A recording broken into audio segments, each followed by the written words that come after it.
जय श्री राम, जय शनिदेव। आशा करता हूँ आप सब कुशल मंगल होंगे। ईश्वर आपको निरोगी रखे, सुख समृद्धि प्रदान करे, यही मेरी ईश्वर से कामना है। सबसे पहले हिमालय की कंदराओं में तपस्या में लीन उन ऋषि मुनियों के चरणों में वंदन करते हुए, देश की चारों पीठों को नमन करते हुए, वंदन करते हुए, देश के सभी धर्माचार्यों महामंडलेश्वरों को नमन करते हुए, भारतीय विद्युत परिषद को भी प्रणाम करते हुए मैं अपनी बात को कहने का एक छोटा सा प्रयास कर रहा हूँ। मैं हूँ राजवीर सारस्वत। जिज्ञासा RS चैनल के माध्यम से मेरी वाणी आप तक पहुँच रही है। आशा करता हूँ कि आप इसको जरूर पसंद करेंगे। वीडियो पूरा देखें। इतिहास गवाह है, वैदिक काल में भी, त्रेता युग में श्री राम जी थे तो दुष्ट स्वभाव का रावण भी था, लॉर्ड कृष्णा थे तो दुष्ट स्वभाव का कंस भी था। यह हमने जाना कि हार और पतन दुष्टता का ही हुआ है। हमारे देश में आक्रमणकारी आए, बहुत सारे आक्रमणकारी आए। उन्होंने हमारे देश की सभ्यता को, संस्कृति को, वेद पठन और पाठन को मिटाने की भरपूर चेष्टा की। लेकिन धन्य हैं वो धर्माचार्य, धन्य हैं वो हमारे ऋषि मुनि जिन्होंने वेदों को ही कंठस्थ कर लिया। अपनी गर्दनें कटाने के बावजूद भी आज भी अडिगता के साथ हर युग में जिस तरह से धर्म स्थापित था, इस वैदिक परंपरा को जीवित रखा है। धन्य है इस देश की वो पावन मिट्टी जिसकी सुगंध से पूरा विश्व चमकता है। भारत विश्वगुरु था, विश्वगुरु रहेगा।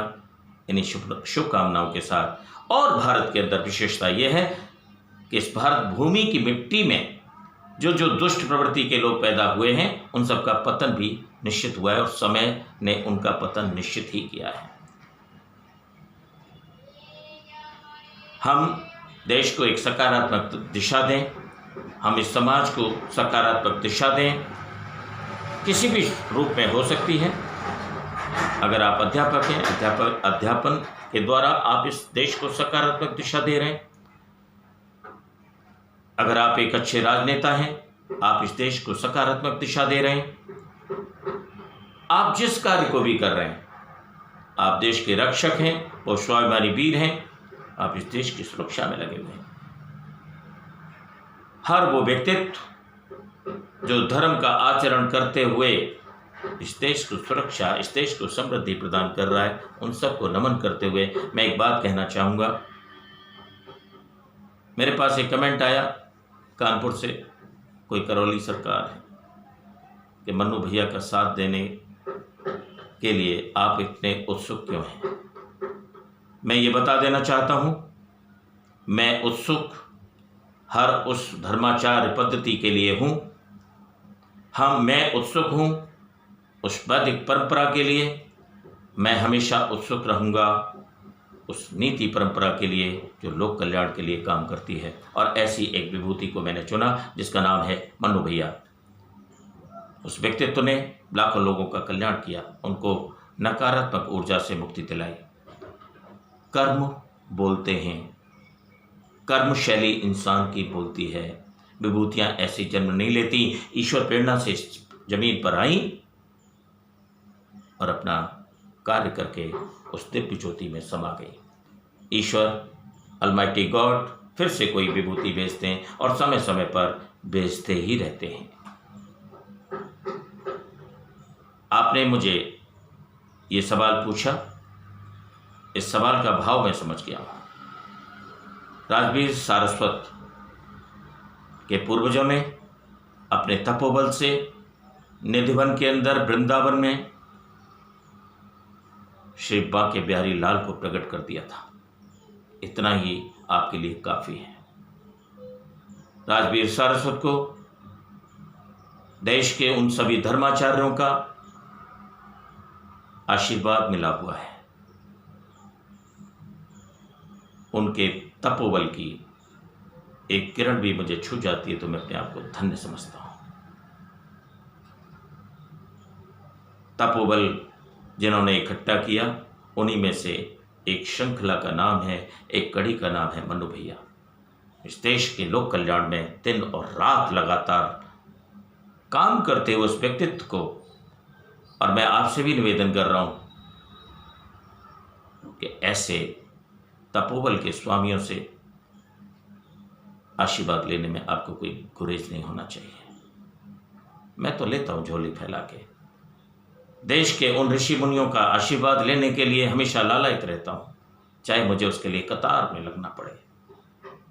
मैं उन सभी धर्माचार्यों का आशीर्वाद लेने के लिए हमेशा व्याकुल रहता हूँ। मैं उन महामंडलेश्वरों को नमन करते हुए उनका आशीर्वाद लेने के लिए व्याकुल रहता हूँ। लेकिन आप ऐसा नहीं करेंगे क्योंकि आपका अहंकार आड़े आ रहा है। अकबर के दरबार में तानसेन का स्वर सुनकर अकबर ने सोचा कि जब तानसेन इतना अच्छा गाता है तो इसके गुरु कितना अच्छा गाते होंगे। और अकबर और तानसेन, अकबर वेश बदल के गया स्वामी हरदास सरस्वती जी के आश्रम में। उस समय आश्रम निधिवन आज का स्वरूप नहीं था, चारों तरफ से लता पताकाओं से घिरा हुआ था। ललताकार स्वामी हरदास जी से विनय की गई तानसेन के द्वारा कि ये मेरे साथ आए हुए हैं, इनको आपका भजन सुनना है। स्वामी हरदास जी सरस्वती जी को उस समय ज्वर से पीड़ित थे। उन्होंने कहा तानसेन तुम ही सुना दो। तानसेन ने स्वर को जानबूझ करके बिगाड़ना शुरू कर दिया तो सुर सम्राट स्वामी हरदास जी को ज्वर में भी उन्होंने अपनी चद्दर को फेंका और एक पेड़ पर जाकर के वो चद्दर गिरी। पेड़ में थरथराहट आ गई, इतना तपोबल था।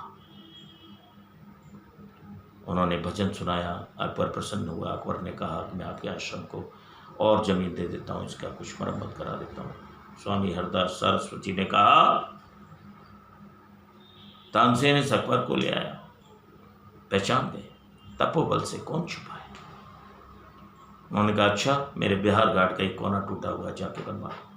जब अकबर पहुंचा, इतिहास साक्षी है, तो उसने देखा जमुना मैया के उस बिहार घाट पर हीरे माणिकों से जगमग जगमग सारे घाट, सारी सीढ़ियाँ ऐसे ऐसे हीरे जवाहरतों से माणिक्यों से जगमगा रही थी कि अकबर को मूर्छा आते आते रह गई। अकबर मूर्छित अर्धमूर्छित हो गया। उसने कहा धन्य है आप, मैं इस बिहार घाट को नहीं बनवा सकता। ऐसे हीरे माणिक्य तो मेरे जगमगाते हुए मेरे खजाने में मिले। और नतमस्तक होकर के स्वामी हरदास जी के चरणों में गिर गया।